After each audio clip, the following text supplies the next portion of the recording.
I never thought the same hands I once held to teach him how to walk would be the ones to beat me, beating me until I was bleeding on the floor of my own home. My son Andrew broke my nose with his closed fist. He screamed that I deserved to be hit for being a selfish and cheap father. What he didn't know is that behind my supposed poverty, a fortune was hidden that would change everything forever. Before we continue, subscribe and activate the notification bell. We publish new stories every day. Leave your like and tell us in the comments what city and country you are watching from. My name is Nathan Miller. I'm 64 years old, and for the last 20 years, I've lived as a widower who dedicated every dollar of his pension to raising and educating his only son. When my dear wife Helen died in 2004, Andrew was just 12 years old. I perfectly remember that gray November day. I promised her at her grave that I would do everything possible so our son would grow up to be a good man. How wrong I was. For 2 decades, I worked double shifts at the textile factory in a small city outside Chicago, all to pay for his college education. I gave up vacations, new clothes, even the necessary medications for my arthritis, all so Andrew could have a career in business administration. I sold Helen's car. I pawned her wedding ring. I even stopped going to the doctor, all to save every cent I could invest in his future. Andrew graduated in 2019 with honors. He got a decent office job downtown, and I thought I had finally fulfilled my promise to Helen. During these last few years, our relationship had been polite, but distant. He lived in his own apartment with his girlfriend, Patricia Reed, a 9-year-old nurse who worked at City General Hospital. Everything changed on a Sunday in March 2024. Andrew arrived at my modest 2-bedroom apartment in the suburbs. He had a smile I hadn't seen in years. Patricia was with him. She was wearing an engagement ring that shined brighter than all the sacrifices I had made for them. "Dad, we have incredible news," he told me as he sat on my old leather sofa, the one I had bought when he was a teenager. "Patricia and I are getting married in September. We want it to be a perfect wedding, something we'll remember for our whole lives." My heart filled with joy. After so many years of loneliness, I would finally have a complete family again. Patricia seemed like a good girl, polite and hardworking. I had heard nurses made good money, so I thought between the two of them, they could organize a beautiful ceremony. "Congratulations, son," I said, hugging them both. "Your mother would be so proud to see you settling down with such a wonderful woman." But then Andrew's expression changed. His smile became more calculating, colder. "Dad, we need to talk about something important," he said. Patricia nodded beside him. "We've been planning the wedding, and between the venue, the catering, the decorations, the photographer, and everything else, we need $20,000. My world stopped completely. $20,000. That number echoed in my head like a hammer hitting steel. At that moment, I made a decision that would change our lives forever. I decided to lie about my real financial situation, to test my son's true character. "Andrew, my son," I said, my voice trembling, faking a worry I didn't feel. "You know my pension is barely $800 a month, with house expenses, food, medicine. I don't have that kind of money." The reaction was immediate and brutal. "What do you mean you don't have money?" Andrew exploded, getting to his feet. "You've had 20 years to save. What do you spend it all on? What do you waste your pension on?" Patricia, who had been silent until then, joined the accusations. "Nathan, with all due respect, other fathers sacrifice for their children's weddings. My father already promised us $5,000, and he earns less than you. Listen to me," I tried to explain, maintaining my act. "I can help you with $5,000. If you give me a few months to get it together, I'll have to take out a loan." "But $5,000, Andrew yelled, with a fury I had never seen in him. "Patricia, did you hear that? My own father, who says he loves me more than his own life, is offering me scraps for the most important day of my existence." At that moment, seeing the boundless anger in my son's eyes, I knew I had made the right decision to test him. The person in front of me was not the boy I had raised with so much love and sacrifice. He was a stranger who saw me only as a source of money. What neither of them knew is that in my secret account at a major national bank, inherited from Helen, sat $200,000. Money I had kept hidden for 2 decades, waiting for the perfect moment to use it. That moment had arrived, but not in the way Andrew expected. The days following that conversation were a nightmare I never imagined living. Andrew started calling me 3 times a day, each conversation more aggressive than the last. His tone had changed completely. He was no longer my loving son, but a stranger who spoke to me as if I were his employee. Dad, Patricia and I have been calculating the expenses. He told me during one of those phone calls. On a Wednesday afternoon, the La Favorita Hall in the next town over costs $8,000, just for the rental. The menu for 150 guests is another $7,000. The professional photographer we want charges $2,500. The band, another $2,000. And that's not even counting the wedding dress, the flowers, the invitations. I maintained my act of a father worried about money. Son, I understand you want a beautiful celebration, but those numbers are astronomical. Couldn't you do something simpler? Your mother and I got married on $500, and we were very happy. There's the problem, Andrew snapped. You're always comparing everything to your time. Patricia deserves a princess wedding, not the poor ceremony you had with Mom. Those words hurt me more than any physical blow. Helen and I had been so happy at our simple wedding. In the small street John's church, she looked radiant in a white dress her own mother had sewn, and I wore the only suit I owned. But we had been surrounded by genuine love, not materialistic demands. Andrew, don't talk about your mother like that, I warned him firmly. She was an extraordinary woman who valued love above appearances. Sure, that's why she died without ever knowing luxury, he replied, with a cruelty that left me breathless. Patricia isn't going to settle for crumbs like she did. I hung up the phone, trembling with rage. How did he dare speak about Helen like that? How had I raised such a monster without realizing it? That Friday, Andrew and Patricia showed up at my door unannounced. This time, Patricia took control of the conversation. Nathan, we need to talk. Seriously, she began, settling onto my sofa as if she owned the place. I've been looking into your finances, and frankly, I don't understand where your money goes each month. Looking into my finances? I asked, in disbelief. Who gave you the right to do that?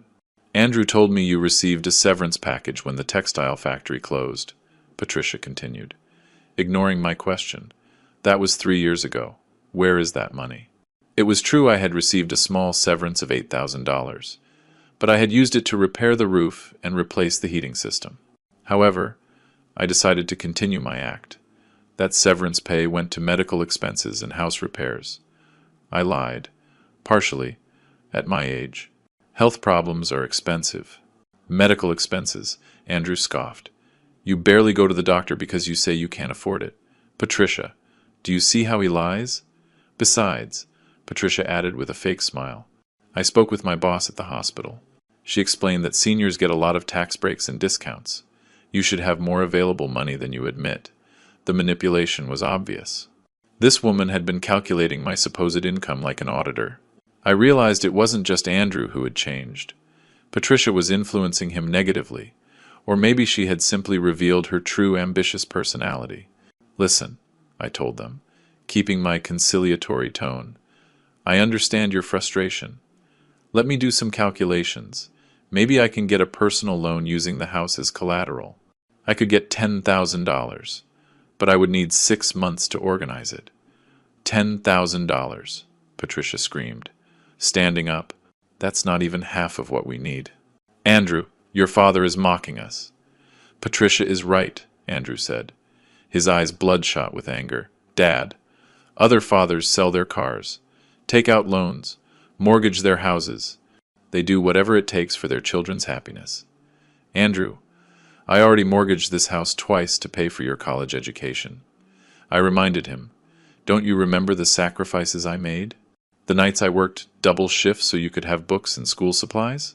That was your obligation as a father, he yelled. I didn't ask you to bring me into this world. If you decided to have me, you had to accept the consequences. His words pierced me like daggers. 20 years of unconditional love, of silent sacrifices, of sleepless nights when he was sick, of shared joy in every one of his achievements, all reduced to an obligation. Look, Nathan, Patricia intervened, her voice calculatedly sweet. We don't want to pressure you, but my younger sister's father paid $15,000 for her wedding last year. My own father, who is an electrician and earns much less than what you must have in your pension, already promised us $5,000. How do you think I feel when I have to explain to my family that the groom's father can't even contribute half? Public humiliation. That was their strategy. Make me feel like a failure in front of strangers, as if my worth as a father was measured only by the amount of money I could hand over. Besides, Patricia continued, we already booked the date at La Favorita. If we don't confirm the full payment by April 30th, we lose the reservation and the $1,000 deposit we already paid. $1,000 deposit? I asked. Alarmed. Where did you get that money? Andrew got an advance at work, Patricia replied. But now his paycheck is being garnished for 6 months. That's why we need your help urgently. The trap was set. They had spent money they didn't have, betting that I would give in to the pressure. It was a perfectly orchestrated manipulation. Dad, Andrew pleaded, suddenly changing to a pitiful tone. You always said you would do anything for my happiness. This wedding is the most important thing that has ever happened to me. Patricia is perfect for me. Don't you want to see me happy? For a moment, my father's heart almost gave in. But then I remembered his cruel words about Helen, his shouting, his irrational demands. No, this wasn't love. It was emotional blackmail. Son, I told him with a firm voice, I will help you with $10,000, and not 1 cent more. That is my final offer. The silence that followed was deathly. Patricia and Andrew looked at each other with an expression I will never forget, absolute contempt for me. In that case, Patricia said, getting up, I think we have nothing more to talk about. They walked to the door. But before leaving, Andrew turned back to me. Dad, I hope you know that Patricia is going to tell her entire family that my father is a cheapskate, who prefers to hoard his money rather than make his only son happy. The door slammed shut with a bang that echoed through the house. I was left alone, surrounded by a silence that seemed to scream the magnitude of the betrayal I had just witnessed.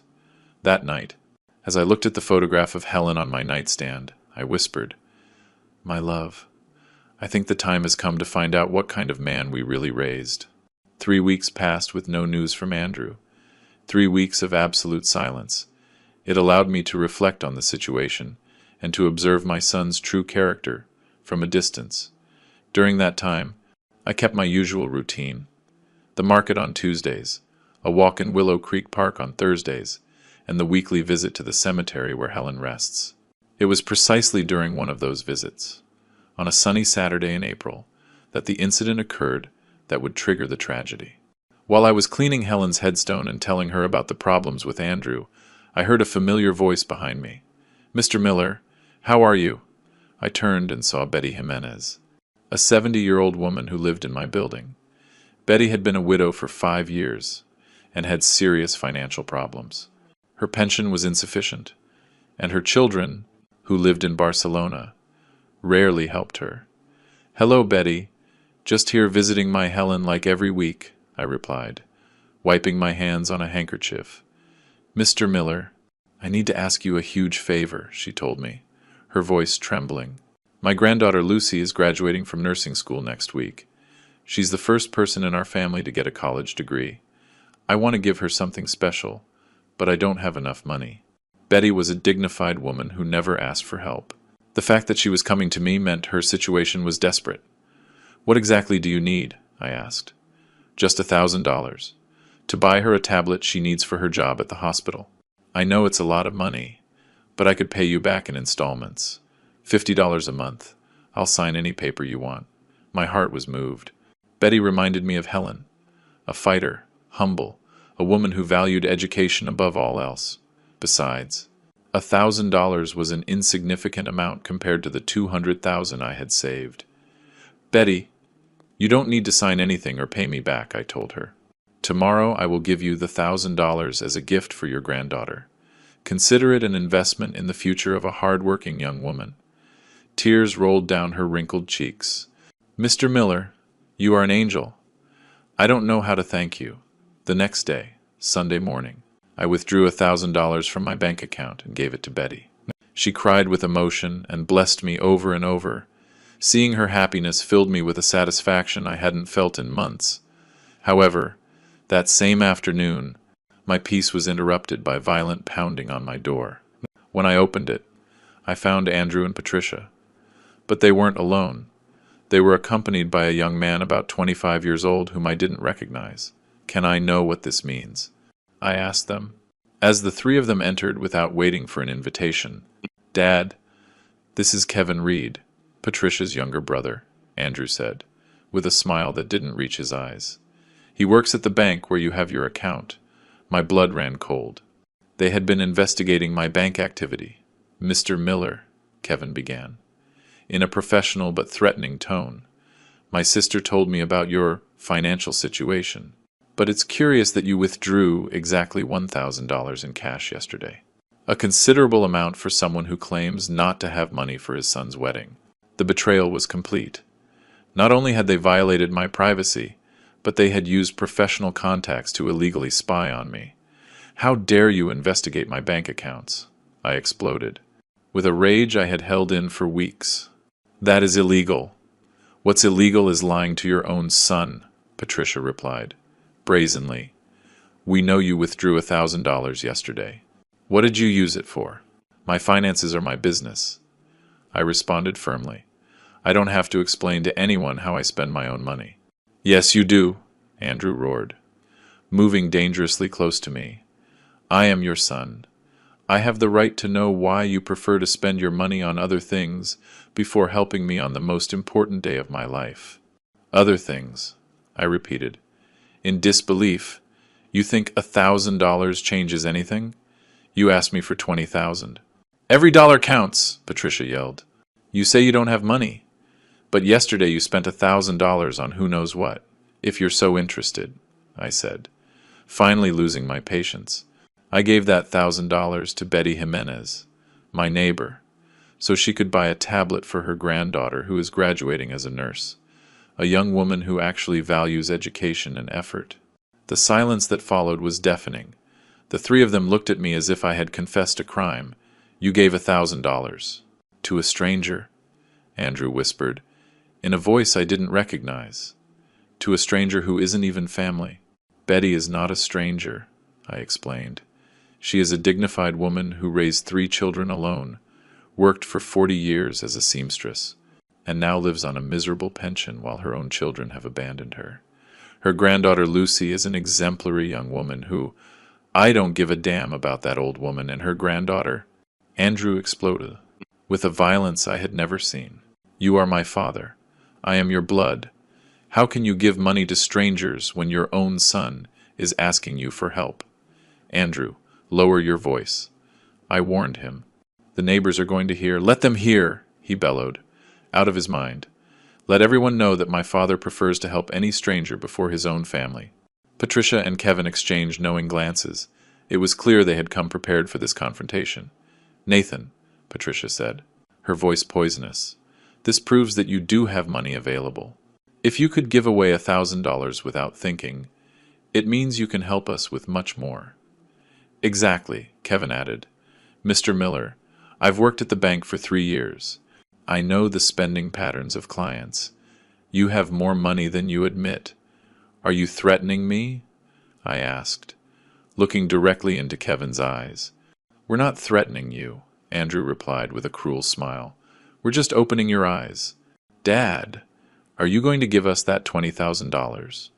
Or are you going to lose your only son forever? And if I refuse?" I asked, defiantly.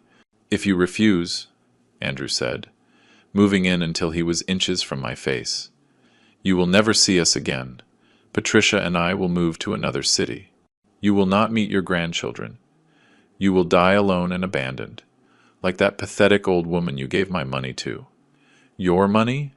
I repeated in disbelief. "Andrew, that money was mine. I worked for it for 40 years. Your money should be mine," he shouted. "Out of control. When you die, it's all going to be mine anyway. But I need that money now. At that moment, something broke irreparably inside me. The mask had fallen completely. My son didn't see me as a father who deserved love and respect, but as an obstacle between him and an inheritance he considered his by right. I spoke to Andrew with a calm that surprised even me. "Get out of my house right now." "What did you say?" he asked, his eyes wide.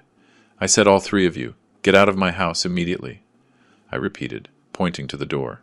"I'm not going anywhere until you give me my money," Andrew roared. "Your money," I finally exploded. "You, ungrateful brat! I sacrificed my entire life for you. I worked myself to death to give you an education.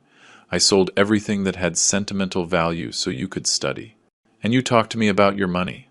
That was your obligation," he yelled, approaching menacingly. I didn't ask to be born. "No," I shouted back. "My obligation was to raise you until you were 18. Everything I did after that was out of love. But apparently, you don't understand what that word means." "You're the one who doesn't understand anything," Andrew bellowed. "You're a selfish, cheap old man who would rather die with his money than make his son happy. Get out of my house," I ordered. "Give me my money first. Get out." It was then that Andrew completely lost control. His eyes filled with rage, his hands clenched into fists, and for the first time in my life, I felt real fear of my own son. "You know what, Dad?" he said to me, his voice dripping with pure hatred. "You deserve to be hit for being such a selfish and cheap father. The first punch came so fast I couldn't dodge it." His closed fist hit me directly in the nose. I immediately felt the metallic taste of blood filling my mouth. The pain was indescribable, but the emotional betrayal hurt 1,000 times more. I fell backward. But Andrew didn't stop. His second punch caught me in the left eye, and the third in the ribs. Patricia was screaming, but not for him to stop. But for him to stop before someone called the police. As I fell to the floor of my own home, bleeding and gasping for air, the last thing I remember before losing consciousness were the words Andrew shouted at me.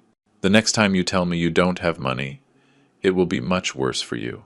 Everything went black, but my mind, even in unconsciousness, was already planning the most calculated revenge of my life. I woke up in a white room that smelled of disinfectant and medicine. The sharp pain in my ribs immediately reminded me of what had happened.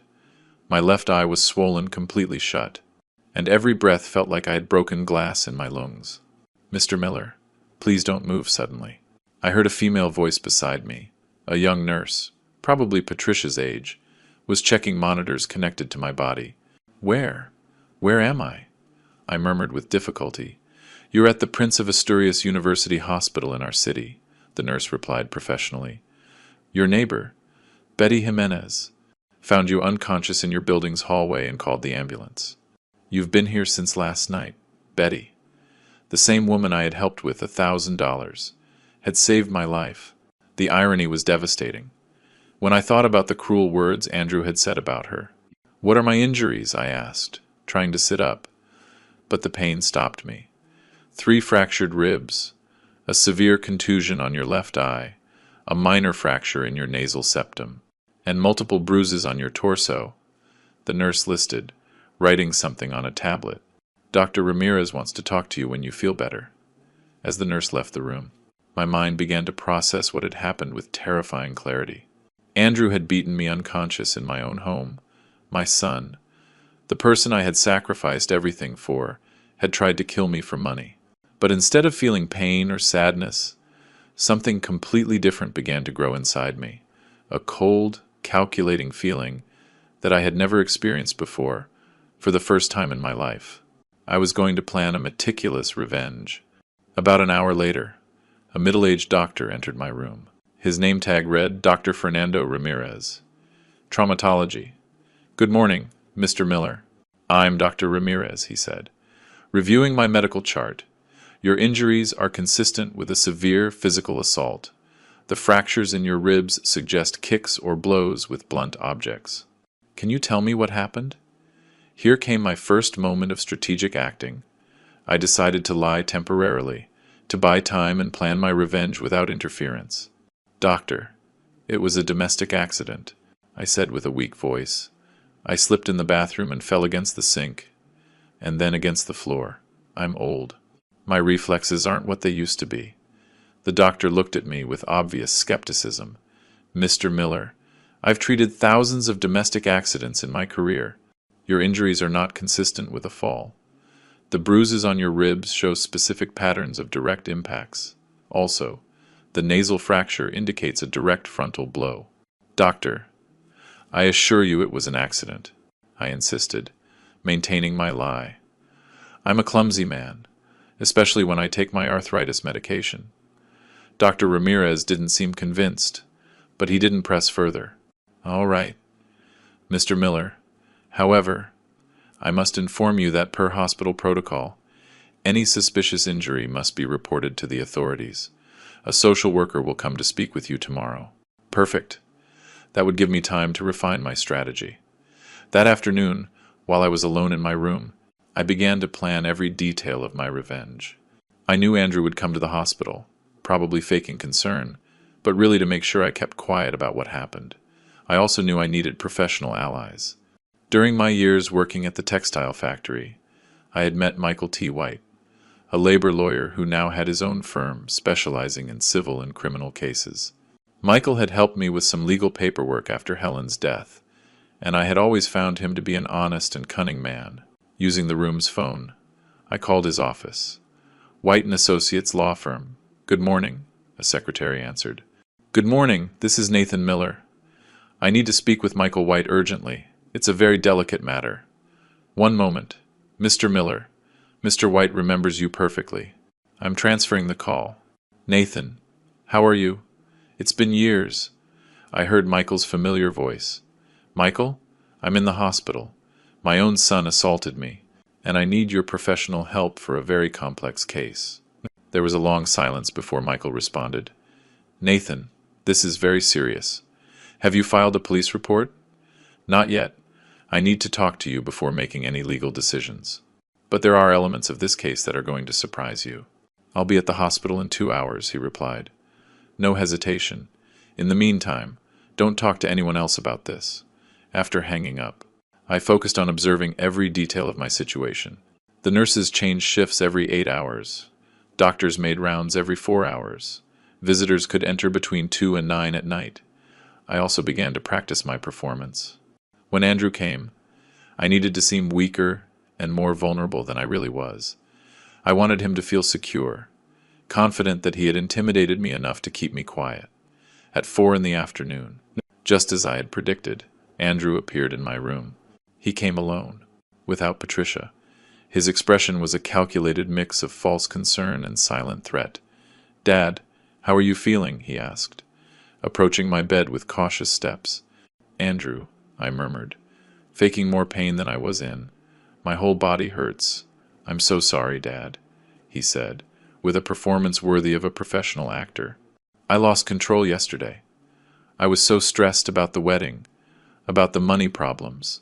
But I never should have touched you, son, I whispered, activating the voice recorder on my cell phone, which I had hidden under the sheets. Why did you do this to me, Dad?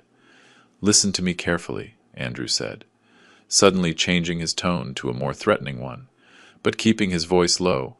What happened yesterday was an accident. You fell in your house, understand? You slipped in the bathroom and hit the sink, but...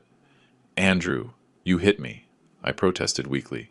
No, he hissed, leaning dangerously close to my face. I never touched you. You had a domestic accident. And that is going to be your story when the doctors, the police, or anyone else asks you. And if I don't, the mask of false concern disappeared completely. If you don't, Dad, what happened yesterday will look like child's play compared to what will happen to you. Patricia and I will disappear from your life forever. You will never meet your grandchildren. And believe me, I will find a way to make your life hell until the day you die. Andrew, please, I begged, maintaining my act. Besides, he continued with calculated cruelty, who is going to believe you? A 6'4" man accusing his own successful, respected son? Everyone will think you're senile or looking for attention. And the money for the wedding? That hasn't changed, he replied firmly. We still need that $20,000. And after yesterday, I think you've understood how important it is to us. Every word was perfectly recorded on my phone. Andrew was digging his own legal grave without even realizing it. Okay, son, I murmured, my voice breaking. I'll do what you ask. I'll say it was an accident. Perfect. He smiled, satisfied. I knew you'd come around. You're a good father, after all. After Andrew left, I waited exactly 30 minutes before calling Michael again. Michael, can you come now? I have recorded evidence that is going to completely change this case. I'm on my way immediately, he replied. While I waited for my lawyer, for the first time in decades, I felt completely in control of a situation. Andrew believed he had successfully intimidated me, but in reality, he had just handed me all the legal tools I needed to systematically destroy his life. The revenge I was planning would not be emotional or impulsive. It would be cold, meticulous, and absolutely devastating. And the best part was, Andrew himself had provided the evidence to do it. Helen, wherever she was going to see how her husband finally taught their ungrateful son the true meaning of consequences. Michael T. White arrived at the hospital at exactly 6:30 in the evening. He carried a black leather briefcase and a professional digital recorder. At 52, he still had the same penetrating gaze and upright posture that had made him one of the most respected lawyers in the city. Nathan, he said, carefully closing the door to the room, before I listen to any recording, I need you to tell me exactly what happened, without omitting any details. For the next 45 minutes, I told him the whole story from the beginning. The initial request for $20,000, the illegal investigation of my bank accounts, the psychological manipulation, the help I gave Betty, and finally, the brutal beating Andrew gave me. Michael took meticulous notes in a legal pad, stopping occasionally to ask specific questions about dates, potential witnesses, and available evidence. Nathan, he said, when I finished my story, what you're describing constitutes several serious crimes: physical assault with injury, threats, domestic violence, and possibly extortion. But before we proceed, I need to hear that recording you mentioned. I played the full conversation I had recorded during Andrew's visit. Michael listened in absolute silence, his expression growing more serious as the recording progressed. My God, he murmured when the playback finished. Nathan, your son just confessed to multiple crimes on a recording that is perfectly admissible as evidence in court. We have explicit threats, intimidation of a domestic violence victim, and an indirect admission of the assault. But that's not all, Michael, I said, pulling out a folder I had kept hidden. Over the years, I've kept all the documents of the sacrifices I made for Andrew. His college invoices, receipts for books, my own medical expenses that I postponed to pay for his studies, even the receipt for the sale of Helen's wedding ring. Michael carefully reviewed each document. This is pure gold for the case. It shows the pattern of paternal sacrifice and the extreme ingratitude of the aggressor. But there's something else I need to know. Nathan, are you really in serious financial trouble? Here came the moment to reveal my most guarded secret. Michael, I need this to remain under absolute attorney-client privilege until we decide how to use it strategically. Of course, everything you tell me is protected by privilege. I have $200,000 in a savings account at a major national bank. It's the inheritance Helen left me when she died. But I never mentioned it to Andrew, because I wanted him to learn the value of effort and work. Michael was completely still for several seconds. Are you telling me you pretended to be poor for 20 years to educate your son? Exactly. I wanted Andrew to value what he had, to understand that money is earned with sweat and sacrifice. But apparently, I failed as a father and educator. Nathan, Michael said, with obvious admiration. You didn't fail. Your teaching strategy was brilliant. Andrew is the one who failed. By not learning the values you tried to teach him, how can we use this information? Michael began to pace the small room, clearly devising a legal strategy. We have several options, but I suggest a multi-phased approach. First, we need more evidence of the threats. And Andrew's pattern of aggressive behavior. What kind of evidence? Witnesses who have seen his behavior changes, records of his illegal investigation of your bank accounts, and if possible, more recordings of future threats. At that moment, I remembered a crucial detail. Michael, Betty Jimenez, my neighbor. She heard the entire argument before the assault. She lives in the apartment next to mine, and the walls are thin. She was also the one who called the ambulance. Perfect. We need her official testimony. What else? Kevin Reed, Patricia's brother who works at the bank. He admitted to investigating my bank activity. That is completely illegal under financial regulations. Michael smiled for the first time since he had arrived. Excellent. That gives us another line of legal attack. Violation of banking privacy. Misuse of confidential information. Possible professional misconduct if he used his position to obtain private data. And what do we do about the secret money? That will be our final trump card, Michael explained, organizing his notes. But we need to use it at the perfect moment, to maximize the psychological and legal impact. When would that be? When Andrew is completely legally compromised, when he has lied under oath about his motivations, and when he thinks he has won, then we will reveal that you always had the money he coveted, but that you chose not to give it to him, because his behavior proved he didn't deserve it. The strategy was brilliant, but there was one element that worried me. Michael, what if Andrew decides not to visit me again? What if he just disappears from my life? Nathan, based on the psychological profile you've described, Andrew will be back. Domestic abusers, especially when the victim is an older family member, always return to ensure they maintain control. Besides, he still believes he can get money from you, and if he comes with Patricia, or with more people, even better. More witnesses to his aggressive and threatening behavior. But we need to prepare the scene carefully. Michael took out his professional recorder and placed it on my nightstand. This recorder has 8 hours of capacity and forensic audio quality. Every time someone related to this case comes, you activate it discreetly. Is it legal to record without consent? In our state, recordings made by one party to the conversation are admissible as evidence, especially in cases of domestic violence or threats. You are documenting potential future crimes. When do we file the official complaint? Not yet, Michael responded emphatically. First, we need to build an absolutely solid case. We want that when we file the complaint. It will be impossible for Andrew to escape the consequences. What do I do in the meantime? You are going to continue pretending to be intimidated and willing to give in to his demands. But every conversation, every threat, every manipulation will be recorded. We are building a file that will not only protect you, but will ensure that Andrew faces the maximum possible legal consequences. Michael stood up and packed his documents. Nathan, one more question. After all this, after seeing your son's true nature, are you prepared for the emotional fallout of what we are about to do? Michael, I replied, with a determination I hadn't felt in years. The Andrew I raised and loved died yesterday, when he hit me in my own home. The person who came today to threaten me is a dangerous stranger who just happens to share my last name. Perfect. Then tomorrow I will begin the preliminary investigation. I will discreetly contact Betty Jimenez for her testimony, and I will investigate Kevin Reed's banking irregularities. And what do? You recover.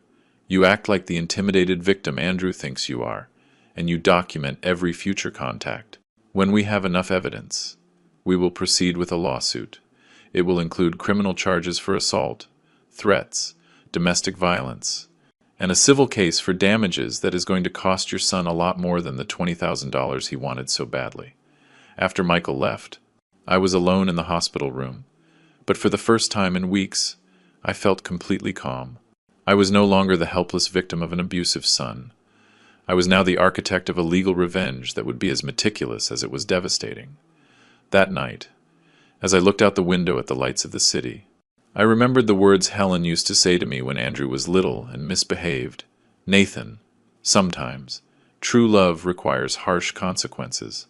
I had finally understood, completely, what my wife meant.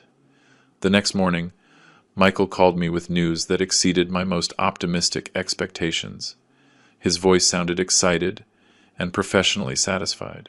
Nathan, the preliminary investigation has revealed information that is going to completely change this case. He told me, Without preamble, can you speak freely now? Yes. I'm alone in the room. What did you discover? First, I interviewed Betty Jimenez this morning. She not only confirms hearing the entire argument before the assault, but she also has very specific details about the threats Andrew shouted at you while you were on the floor. What kind of details? According to Betty, after you lost consciousness, Andrew yelled something at Patricia like, "The next time he refuses to give me my money, I'll break more than just his ribs." She also heard Patricia telling him to calm down because the neighbors might call the police. The information was devastating for Andrew. I had an independent witness who had seen threats after the assault. But that's not all, Michael continued. I contacted a friend of mine who works in the compliance department at Bank of America. I explained the situation confidentially. And he confirmed that Kevin Reed did indeed access confidential information from your account without legal authorization. That has consequences for him. Serious consequences. Violation of the Data Protection Act, misuse of confidential banking information, and possible professional misconduct. Kevin Reed could face anything from administrative sanctions to criminal charges, in addition to the immediate loss of his job. And what do we do with that information? We are saving it as additional ammunition. When we confront Andrew and Patricia with the evidence, we will also include the legal consequences Kevin is facing. That will pressure Patricia to reconsider her loyalty to her fiancé. While I was talking to Michael, a nurse came in to inform me that I would be discharged the next day. But I would have to return for weekly checkups for the next month. Perfect, Michael told me. When I told him about the discharge, I need you to go home and act normally. Andrew is going to come by to verify that you are sticking to your story about the domestic accident. What do I do when he comes? Continue to act like the intimidated victim, but keep the recorder activated at all times. We need more evidence of his pattern of threatening behavior. That afternoon, just as we had predicted, Andrew appeared in my hospital room. This time he was accompanied by Patricia, and they both brought flowers and a box of chocolates, obviously to create the appearance of concerned family members in front of the medical staff. "Dad, we're so happy to hear you're being discharged tomorrow," Andrew exclaimed. "With a performance worthy of a movie award. We were so worried about your accident." I discreetly activated the professional recorder Michael had left. "Yes, son, it was a very foolish fall. You know how clumsy I am. Nathan?" Patricia intervened with false sweetness. "Andrew and I have been talking about what happened before your accident. We realize we were very hard on you about the money for the wedding." "Oh, yes?" I asked, faking hopeful surprise. "Yes, Dad," Andrew continued. "We understand your financial situation is complicated, so we've decided to lower our expectations." "What do you mean?" Patricia spoke up. "We've recalculated the wedding expenses. We can have a more modest celebration with just $15,000 instead of $20,000. The $5,000 reduction sounded generous on the surface, but it was still an amount they believed I couldn't easily afford. "Son, that's still a very high amount for me," I told them, maintaining my act. Andrew got closer to my bed and lowered his voice, but not low enough to prevent the recorder from capturing every word. "Dad, listen to me. After what happened the other day, I think we both understand the situation. I need that money by September. It's not $20,000. It's $15,000. That's my final offer. And if I can't get it?" I asked, trembling. "Dad," Patricia told me, with a smile that didn't reach her eyes, "I'm sure you can find a way. Maybe by selling some things from the house, or asking for a loan using the property as collateral. You could even," Andrew added, "sell some of Mom's jewelry that you have stored away. I'm sure it's worth several $1,000s. The mention of Helen's jewelry provoked a genuine anger in me that I had to control carefully. How dare he suggest I sell the only tangible memories I had of my wife?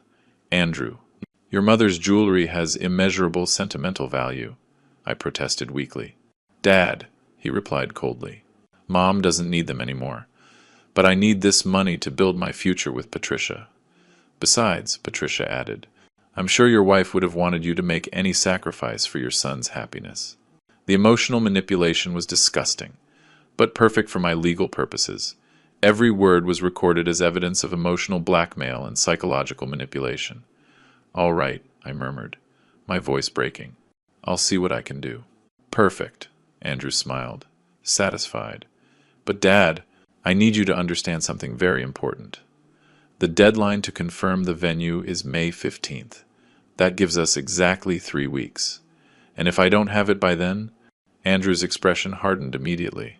"Dad, I'd rather not think about that possibility. After your accident, I think we both know how clumsy you can be when you get nervous or stressed."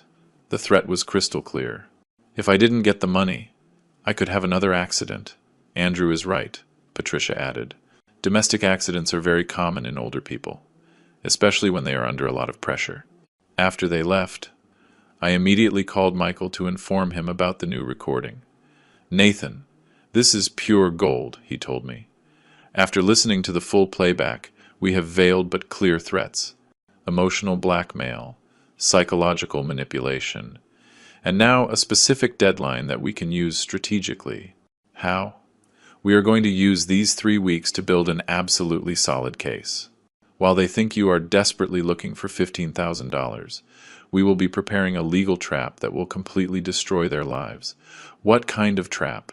"I'm going to contact a private investigator to discreetly document Andrew and Patricia's lifestyle.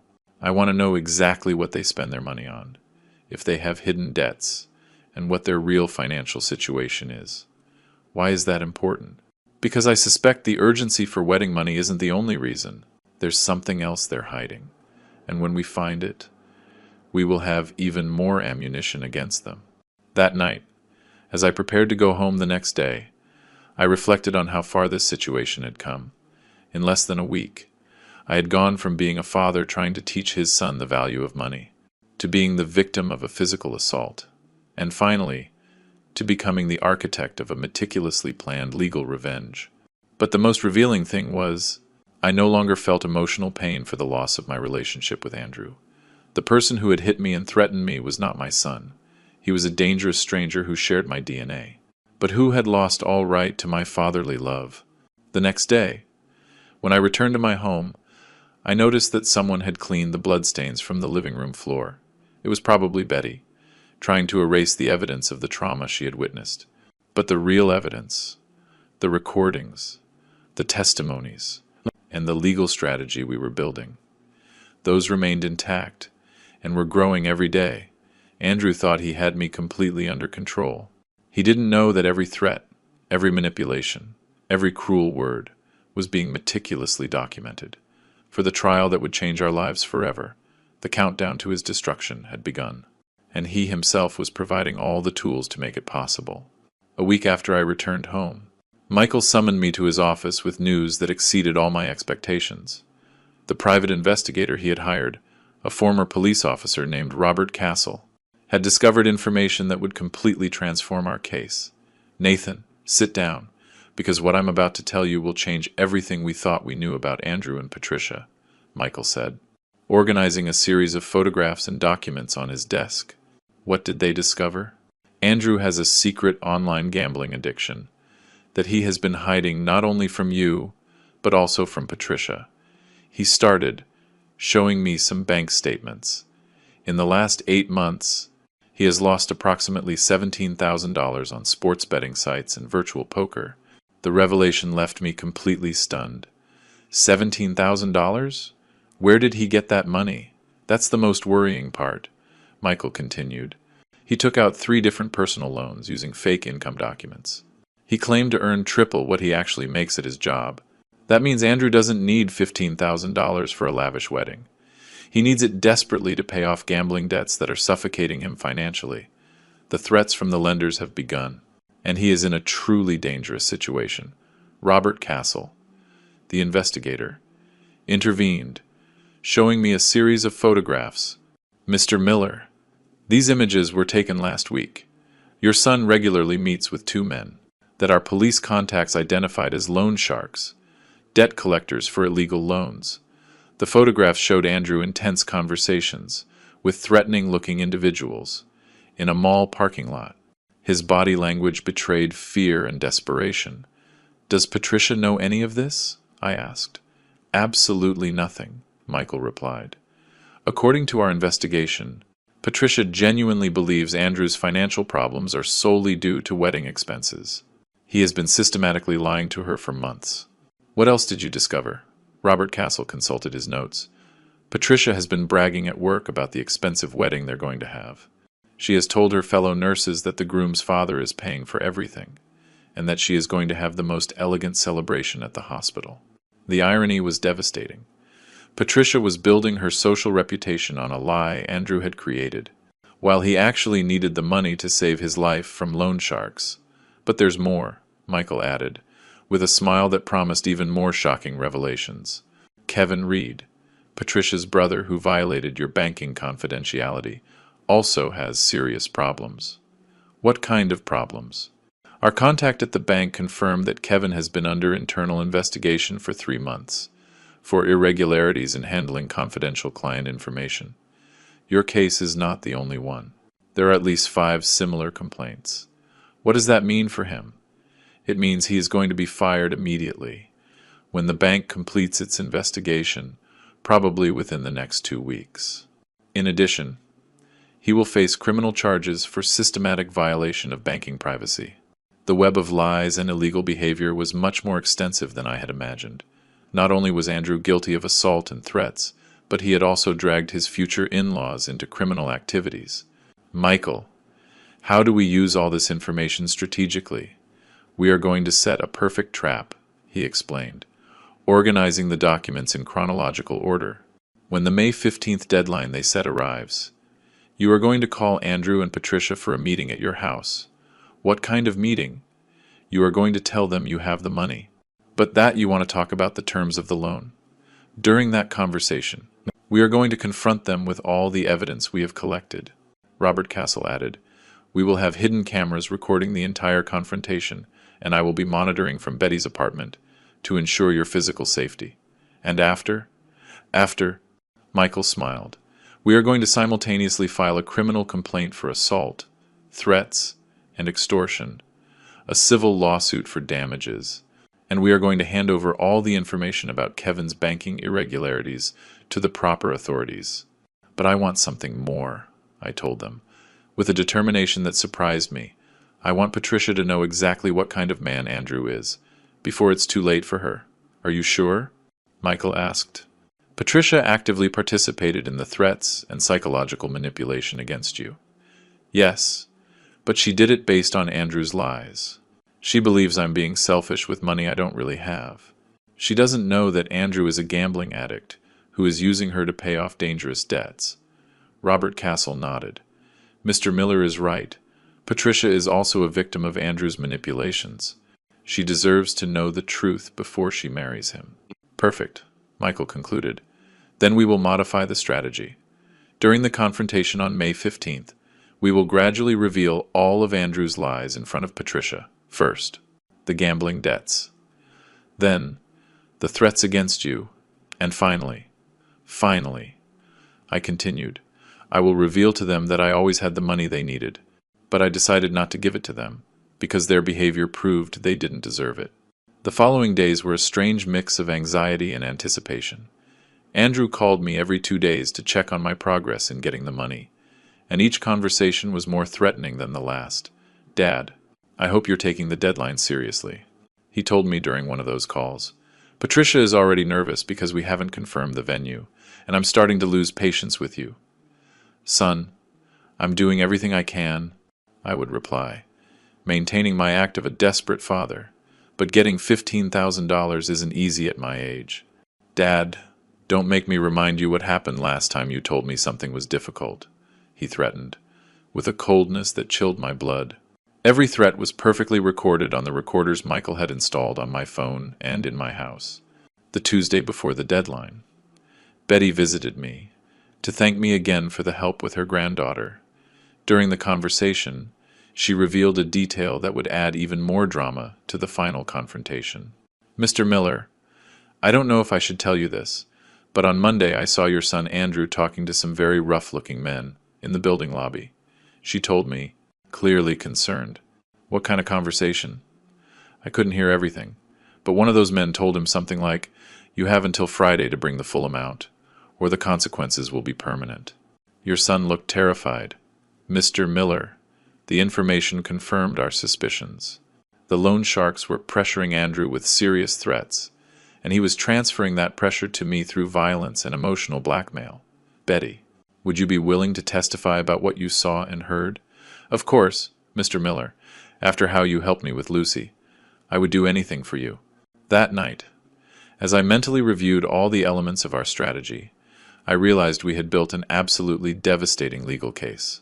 I had recordings of direct threats, testimonies from independent witnesses, evidence of bank fraud, documentation of a gambling addiction, and proof of systematic psychological manipulation. But more importantly, I had the trump card that would change everything. The $200,000 I had kept secret for 20 years, waiting for the perfect moment to use it as a life lesson. The moment had arrived.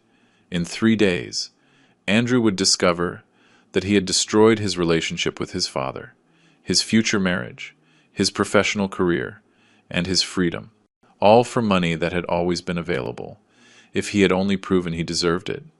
Justice, sometimes, has a sense of drama so perfect, it seems like fiction. May 15th arrived with a persistent rain that seemed to foreshadow the storm about to break in my house. At 6 p.m., as we had agreed, Andrew and Patricia knocked on my door, with a punctuality that betrayed their desperation. "Dad, we hope you have good news for us," Andrew said, shaking raindrops from his coat. His smile was tense, and I could see the deep dark circles under his eyes, betraying sleepless nights. Come in," I told them, with apparent nervousness. "We have a lot to talk about." Robert Castle was hidden in Betty's apartment with monitoring equipment. Michael was waiting for my call from his office, and I had 3 professional recorders activated strategically throughout the house. "Nathan, we've been very worried," Patricia began, settling onto the sofa. "The deadline to confirm the venue is today, and we need to transfer the money before 9 p.m.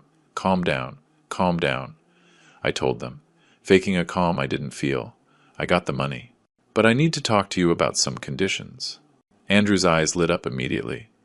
"You got the $15,000? Where did you get it?" "Well, son, I had to make some financial arrangements. I took out a mortgage loan, using the house as collateral." "Perfect," Patricia exclaimed, clapping. "We knew you'd find a way. Fathers always find a way to help their children. But there are conditions," I continued. "Preparing for the first phase of the confrontation, the bank requires complete documentation on what the money will be used for. I need you to explain all the wedding expenses to me in detail." Andrew and Patricia exchanged a nervous glance. "What kind of documentation?" Andrew asked. "Invoices for the hall, catering quotes, contracts with vendors. Everything must be justified, because if I don't pay the loan back on time, I could lose the house."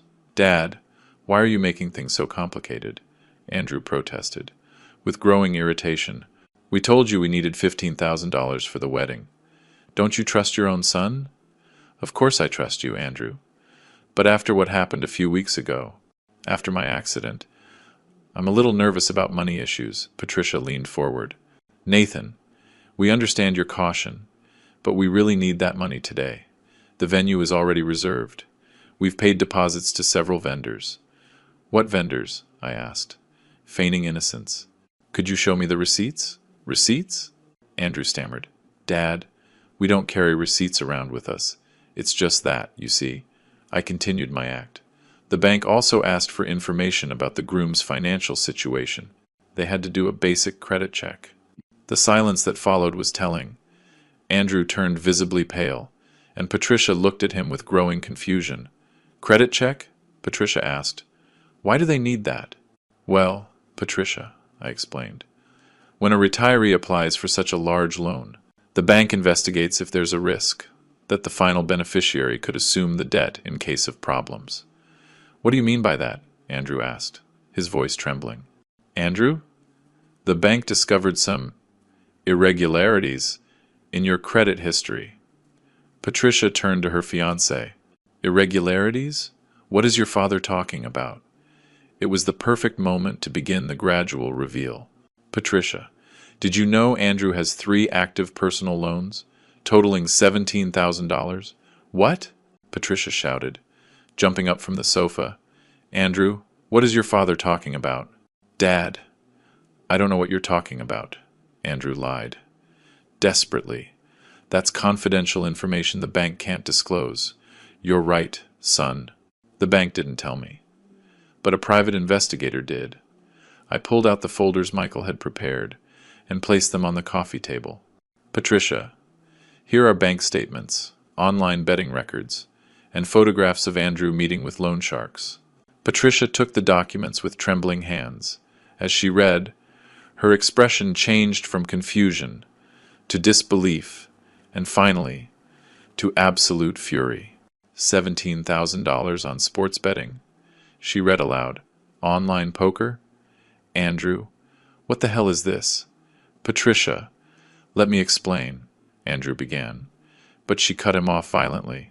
No, don't explain anything. You've been lying to me for months. You told me we needed money for the wedding, but you really need money to pay gambling debts, Patricia. Please, calm down, Andrew pleaded. Calm down, Andrew? You've put our future at risk. For an addiction you hid from me. It was then I decided to add more fuel to the fire. Patricia, there's something else you need to know. The men Andrew is meeting with are not legal lenders. They are illegal loan sharks, who have threatened permanent consequences if he doesn't pay by Friday. Permanent consequences? Patricia whispered, in horror. Andrew, are you in physical danger because of these debts? Andrew could no longer maintain his lies. Patricia, yes, I have some problems with gambling, but this will all be fixed when my father gives us the money for the wedding. The wedding! Patricia screamed, out of her mind. There is no wedding. Andrew, I am not marrying a lying, gambling addict, who has been deceiving me for months. Patricia, please, don't do this. We can fix this together. Together? You didn't trust me enough to tell me about your problems, but you trusted me enough to manipulate your father and get money. Andrew turned to me in desperation. Dad, give them the money. You can see Patricia is going to leave me if I don't fix this now. Oh, now you need me? I asked him, with a calm that contrasted with the emotional chaos in the room. After beating me unconscious, after threatening me repeatedly, after calling me selfish and cheap. Dad, please, Andrew begged, falling to his knees. I'm sorry for everything. I was desperate. The loan sharks are going to kill me if I don't pay. Patricia, who had been watching this pathetic plea, turned to me. Nathan, your son hit you? Physically? Patricia, didn't he tell you about my domestic accident? I took out my phone and played one of the recordings, where Andrew clearly admitted the threats and the assault. Patricia's voice trembled as she listened. My God, Andrew, did you really hit your father? Patricia, he refused to help me. I was desperate. There is no excuse for hitting your father, Patricia roared. How could you do that to the man who raised you alone after your mother died? It was then that I decided to reveal my final trump card. Patricia, there is something else you both need to know. I got up and walked to my desk, where I took out the bank statements from my secret account. What is that, Nathan? Patricia asked. Patricia, these are the statements from a savings account I've maintained for 20 years, an inheritance from my wife Helen that I never mentioned to Andrew. I showed them the document. In this account, there are exactly $200,000. The silence was deafening. Patricia took the paper in disbelief, while Andrew was completely paralyzed. $200,000? Patricia whispered. Nathan, you had this money the whole time? Always. For 20 years. I pretended to have financial difficulties, to teach Andrew the value of work and effort. I wanted him to learn that money is earned, not demanded. You had $200,000? Andrew exploded, getting to his feet. And you let me beg? You let me get desperate? You let me get to the point of hitting you? Andrew, I replied, with a calm that surprised me. You chose to hit me. You chose to threaten me. You chose to call me selfish and cheap. I just tested your character, and you failed miserably. Patricia stood up from the sofa. Andrew, this is over. I am not marrying you. I cannot be with someone who lies to his father, who hits him, and who lies to me. Patricia! No! Andrew cried. Dad, give her the money. You can fix this. Give her $15,000 and Patricia will stay with me.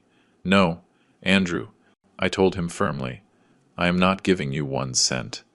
And tomorrow morning, all these documents, recordings, and evidence will be given to the police and the court. Andrew's expression changed from pleading to homicidal rage. You're going to report me? Your own son?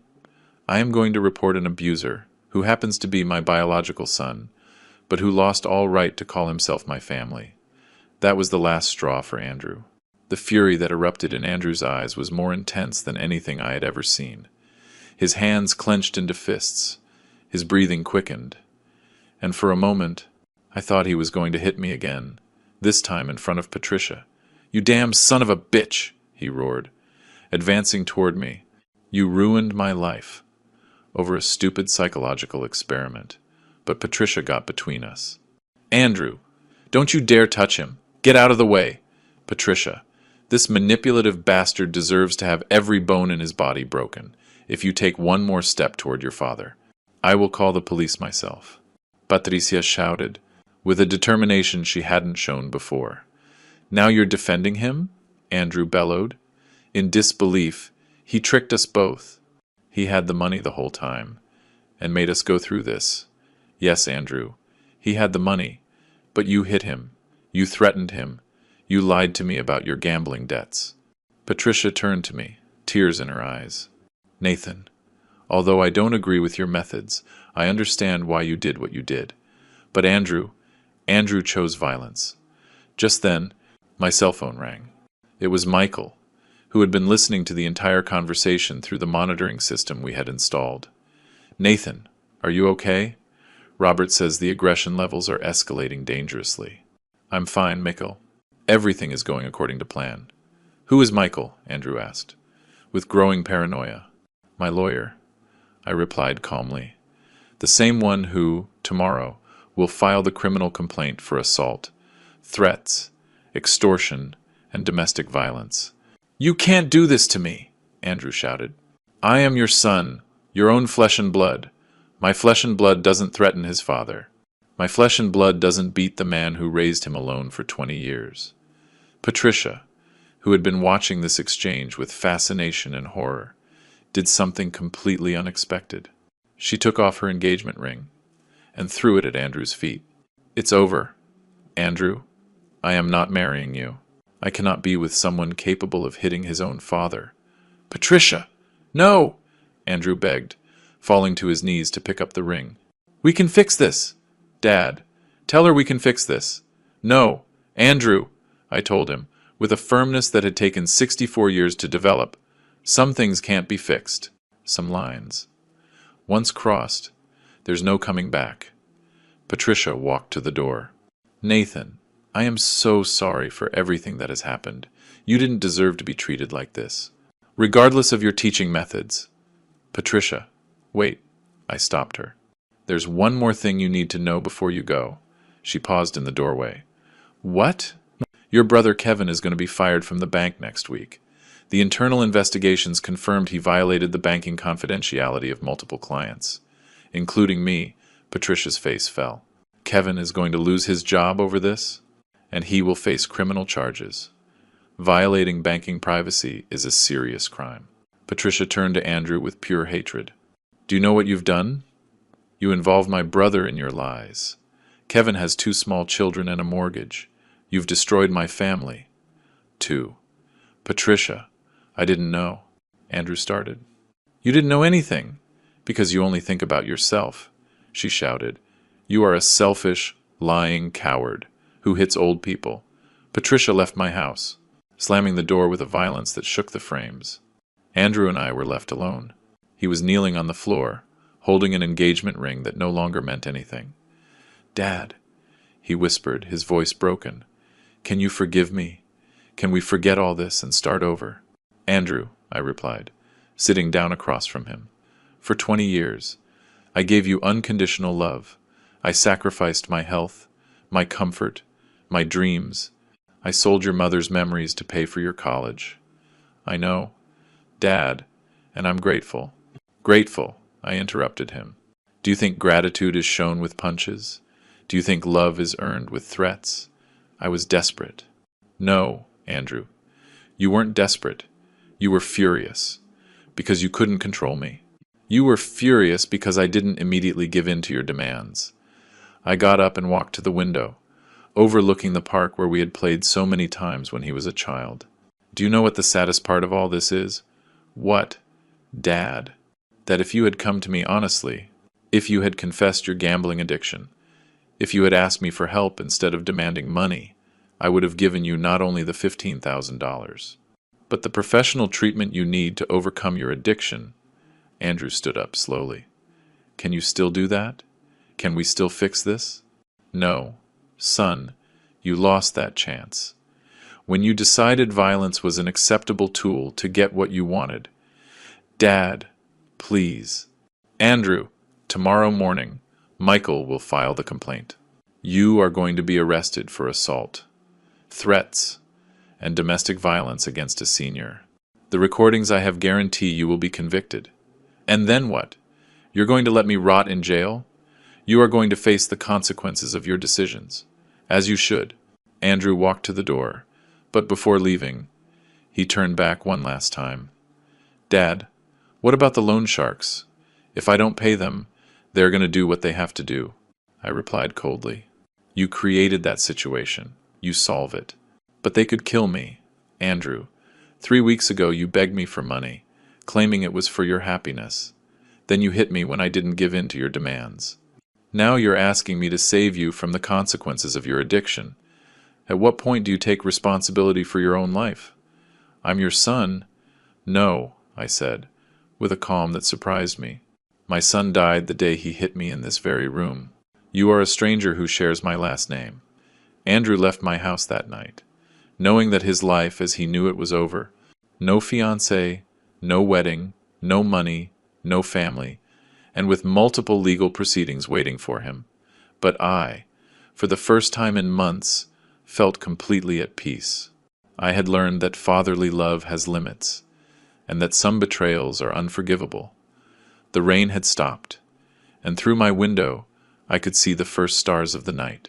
Helen, wherever she was, could finally rest, knowing her husband had found the strength to set definitive boundaries. The next day, a new stage of my life would begin, a stage without Andrew, but also without the burden of carrying someone who had proven to be unworthy of my love and sacrifice. Sometimes, freedom comes disguised as loss. May 16th dawned with a clear sky, a dramatic contrast to the legal storm that was about to break over Andrew. At 9 a.m., Michael and I presented ourselves at the city police station, with a folder of evidence that was over 200 pages long. Nathan, before we go in, I want you to know this process is going to be emotionally very difficult, Michael warned me. As we walked to the main entrance, seeing your son arrested and processed won't be easy. Regardless of what he's done, Michael, I made this decision after much reflection. Andrew needs to learn that actions have consequences, especially when those actions include violence against an elderly family member. Detective Linda Reynolds, a woman about 40 years old, with 20 years of experience in domestic violence cases, received us in her office. Her expression grew more serious as she reviewed our evidence. Mr. Miller, in my 2 decades working these cases, I have rarely seen such complete documentation, she commented, examining the recordings, photographs, and testimonies. The threats are clearly recorded, the physical assault is medically documented, and the witness testimonies are consistent. Detective, what is the procedure? Michael asked. We are issuing an immediate arrest warrant for assault with injury, grave threats, domestic violence, and extortion. Based on the severity of the evidence, I will request he be denied bail. Why no bail? I asked. Mr. Miller, your son demonstrated an escalating pattern of violence. The recordings show explicit threats to repeat the assault if you did not meet his demands. That makes him a danger to your safety. 3 hours later, we received the call we had been waiting for. Andrew had been arrested at his office, in front of all his colleagues. The impact on his professional reputation was immediate and devastating. "Mr. Miller, Detective Reynolds informed me by phone. Your son has requested to speak with you. He says he has important information that could change the case." "What kind of information?" "He prefers not to say until he speaks with you directly. Are you willing to visit him in the holding cell?" Michael advised me to accept. "Nathan, anything he says during that conversation can be used as additional evidence. Besides, I want to see how he reacts when he faces the real consequences of his actions." An hour later, I found myself in front of Andrew, in a visiting room at the station. He was sitting behind a metal table, in handcuffs, wearing the orange jumpsuit of a detainee. His eyes were red. He had clearly been crying. "Dad," he said, his voice broken, "thank you for coming." "Andrew, the detective says you have important information." "What is it, Dad?" "I want to confess everything. I want to admit to everything I did and accept the consequences. But I need to ask you for something." "What?" "The loan sharks came to my apartment last night. They destroyed my furniture and told me I have until Sunday to get the full amount, or they will find me when I get out of here." "And what do you want me to do?" "Dad, I know I don't deserve anything from you after what I did, but could you pay my gambling debts? Not for me, but so they don't kill me when I get out of jail." The request was so absurd. It almost made me laugh. "Andrew, are you really asking me to use my money to save you from the consequences of your own bad decisions?" "Dad, I know, it's a lot to ask after I hit you. But it's $17,000. For you, it's money you won't even miss." "Andrew, do you hear what you're saying? You hit me, you threatened me, you tried to manipulate me psychologically, you destroyed your relationship with Patricia, you ruined Kevin's career. And now you're asking me to rescue you from a situation you created, but they are going to kill me. Dad, Andrew, for 20 years, I taught you that decisions have consequences, apparently. You never learned that lesson. So you're just going to let them kill me. I am going to let you face the consequences. Of betting money you didn't have, of taking out illegal loans, and of choosing violence as a method of conflict resolution." Andrew slumped in his chair. "Dad, can you at least forgive me? Can you tell me you still love me, even if you won't help me?" His question took me by surprise. For weeks, I had been so focused on the legal revenge that I hadn't fully processed the emotional side of the situation. "Andrew," I said, after a long pause, "for 64 years, love has been the motivating force of all my decisions. I loved your mother until her last breath. I loved you from the moment you were born. And now I have learned that true love sometimes requires harsh consequences. I love you enough not to rescue you from a situation you created. Does that mean you forgive me? It means I understand you were a desperate young man who made terrible decisions. But understanding is not the same as forgiving, and forgiving is not the same as rescuing. Can we ever have a normal relationship again?" "Andrew, you beat your 4-year-old father unconscious because he wouldn't give you money. That action created an irreparable fracture in our relationship. So we'll never be father and son again? Biologically, we will always be father and son. Emotionally, that relationship died the day you chose violence. When I left the station that afternoon, Michael informed me about additional developments. "Nathan, the investigation has expanded more than we expected," he said, reviewing documents in his car. "The police discovered that the lenders Andrew got involved with are part of a loan shark ring.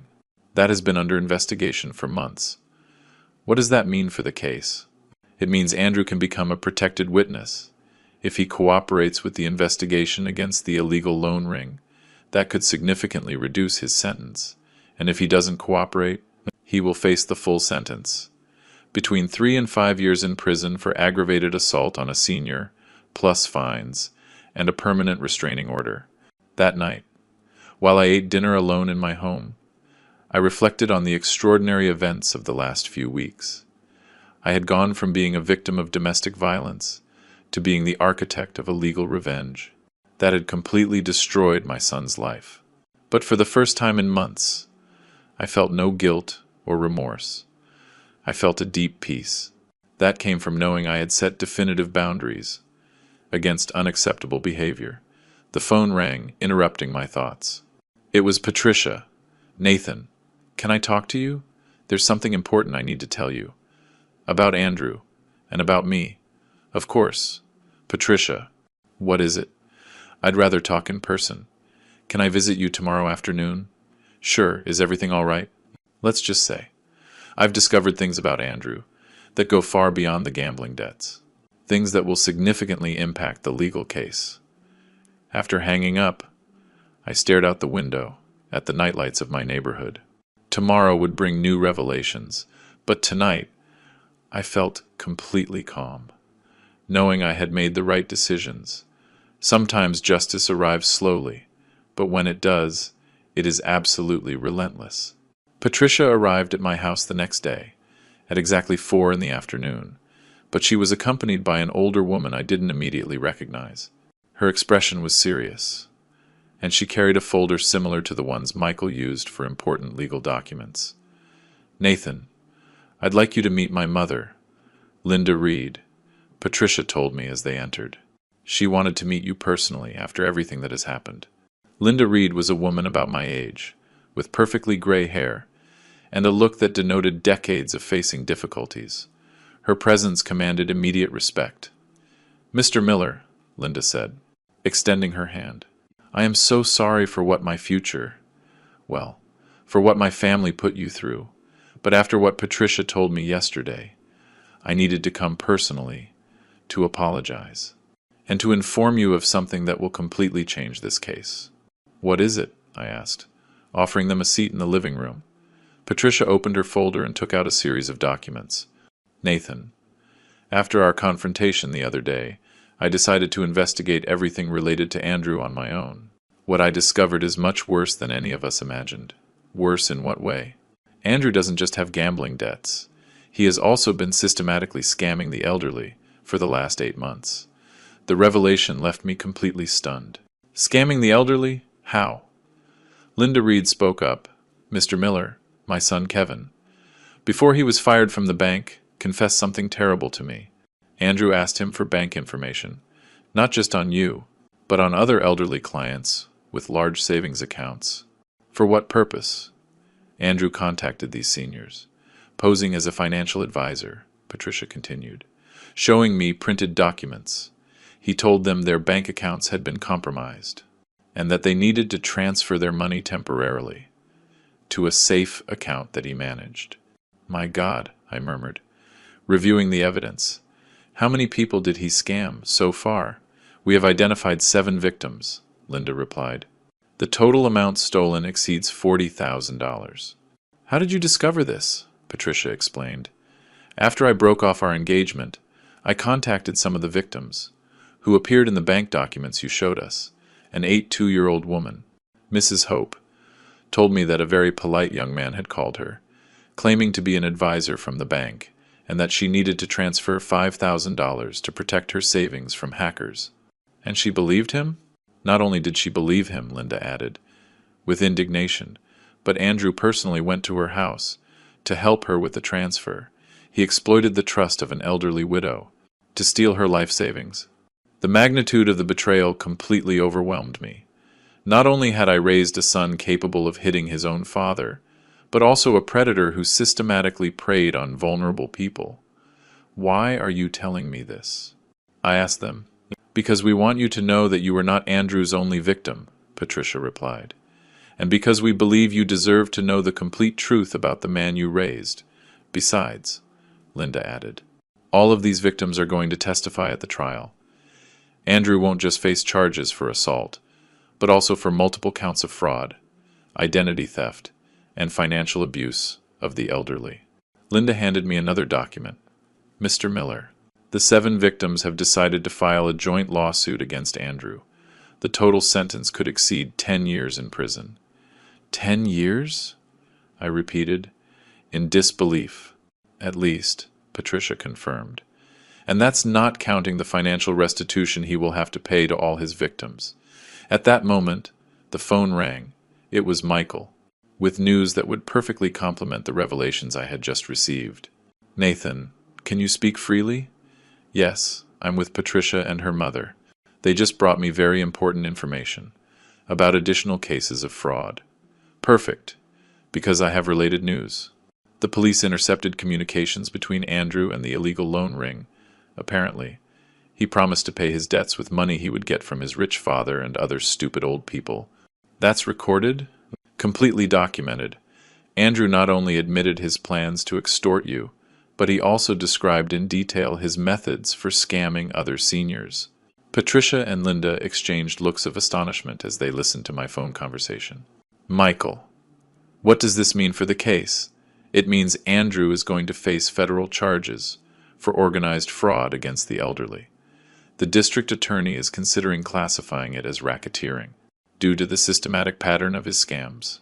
After hanging up, I sat in silence for several minutes, processing the magnitude of what I had discovered. The son I had raised with so much love and sacrifice was not just a domestic abuser, but a predator who specialized in victimizing the elderly. Mr. Miller, Linda said gently, I know this must be devastating for you, but there's one more thing you need to know. What else could there be?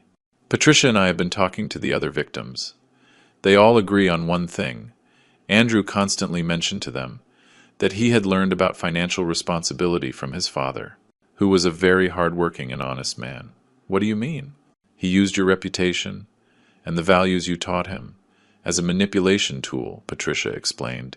He told his victims he came from an honorable family, that his father had taught him to help older people with their finances. The irony was brutal. Andrew had twisted every lesson of honesty and integrity I had tried to teach him, turning them into weapons to victimize the most vulnerable. Patricia, I said, why did you decide to help me with this? You could have just walked away from this whole situation. Because you didn't deserve any of what Andrew did to you, she replied with determination, and because the other victims deserve justice. Too, Linda added, Mr. Miller, my son Kevin made a serious mistake by violating banking confidentiality, but he did it while being manipulated by Andrew.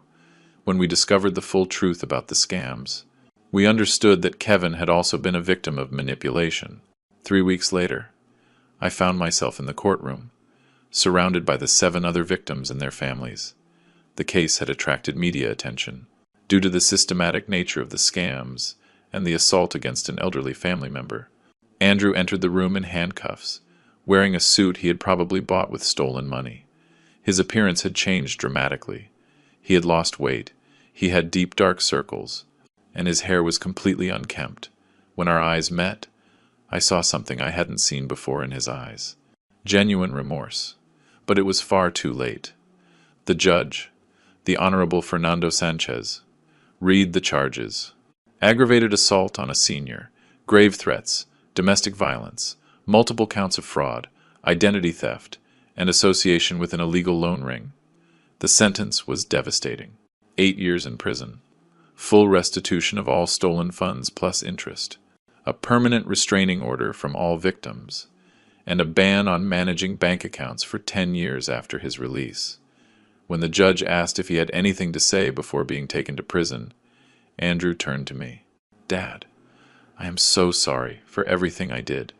I know I don't deserve forgiveness, but I want you to know that the values you taught me were right. I twisted them because of my own selfishness and cowardice. I did not respond. Some apologies come far too late.